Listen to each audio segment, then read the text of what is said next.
Hi friends, welcome to my channel DGS Godavari అందాలు and blogs. అందరూ ఎలా ఉన్నారండి? నేనైతే చాలా బాగున్నాను. మీరు కూడా బాగుండాలి అని కోరుకుంటున్నాను. మన దగ్గర పువ్వులు, అలాగే తమలపాకులు, మామిడాకులు ఇలాంటి డెకరేషన్కి సంబంధించిన ఏవైనా కూడా తక్కువగా ఉన్నప్పుడు మనం బ్యాంగిల్ సపోర్ట్తో చాలా సింపుల్గా ఎంతో అందంగా ఉండే డెకరేషన్ చేసుకోవచ్చండి. నేను ఈరోజు మీకు బ్యాంగిల్స్తో అలాగే తమలపాకులు, ఫ్లవర్స్తో అయితే డెకరేషన్ చేసి చూపించబోతున్నాము. చెల్లి కూడా వచ్చిందండి.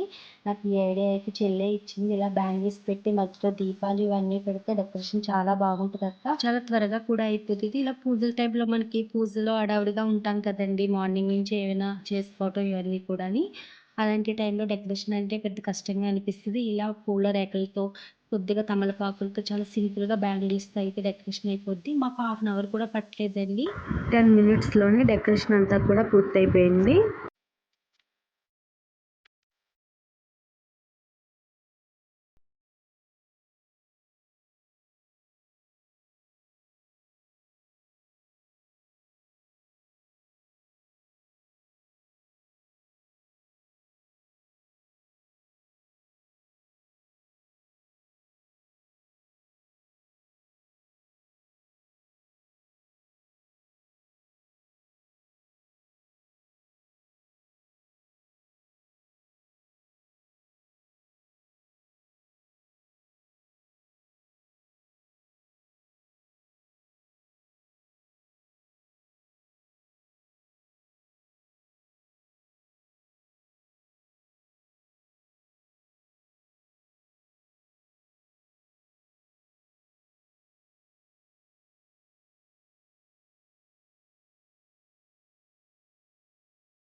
మన దగ్గర తక్కువ పూలు ఉన్నప్పుడు ఇలా దీపాలు, గాజులు సపోర్ట్తో చాలా సింపుల్ డెకరేషన్ అయితే చేసేసుకోవచ్చండి. చూసారు కదా ఎంత నీట్గా ఉందో. ఈ వీడియో మీకు నచ్చినట్లయితే లైక్ చేయండి, షేర్ చేయండి. అలాగే మరిన్ని వీడియోలు మన ఛానల్లో మీరు చూడాలి అనుకుంటే మన ఛానల్ని సబ్స్క్రైబ్ చేసుకోండి. బాయ్ ఫ్రెండ్స్, మళ్ళీ నెక్స్ట్ వీడియోలో కలుసుకుందాం.